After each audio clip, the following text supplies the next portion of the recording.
Narrator. You can see thick plumes of smoke rising from the Agbogbloshie dump site from miles away. Remember to like and subscribe. Welcome to the heart of Ghana's deadly e-waste hell. The air here, in the west of Ghana's capital Accra, is profoundly toxic. The closer you get, the harder it is to breathe, and your vision starts to blur. Around these fumes are dozens of men, waiting for tractors to dump heaps of cables before setting them ablaze. Others climb toxic hills of discarded TVs, computers, and washing machines, setting them alight to extract valuable metals like copper and gold. "I don't feel good," says young worker Abdullah Yakubu, his eyes red and watery as he burns cables and plastic. "The air, as you can see, is very polluted, and I have to work here every day, so it definitely affects our health."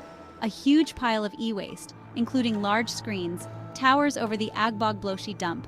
Remember to like and subscribe. A river runs through the background, tainted by toxic runoff.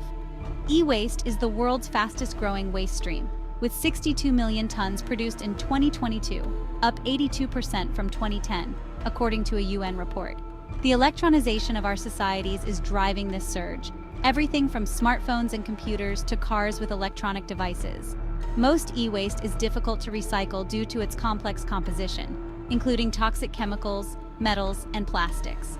And only about 15% of the world's e-waste is recycled. Unscrupulous companies offload it to developing countries, often through middlemen who traffic the waste out of sight. In the UK, officials at the port of Felixstowe report a rise in trafficked e-waste.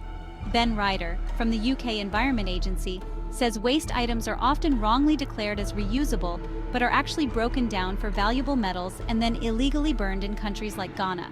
For the workers at Agbogbloshie, the air is filled with hazardous chemicals released from burning plastics. A mother of 4, Abiba Al-Hassan, sorts through used plastic bottles near the burning site. "Sometimes it's really hard to breathe. My chest feels heavy and I feel very unwell," she says. According to the WHO, many recipient countries see informal e-waste recycling, untrained workers, including women and children, exposed to toxic substances without protective gear. This exposure can cause neurodevelopmental and neurobehavioral disorders, especially in children.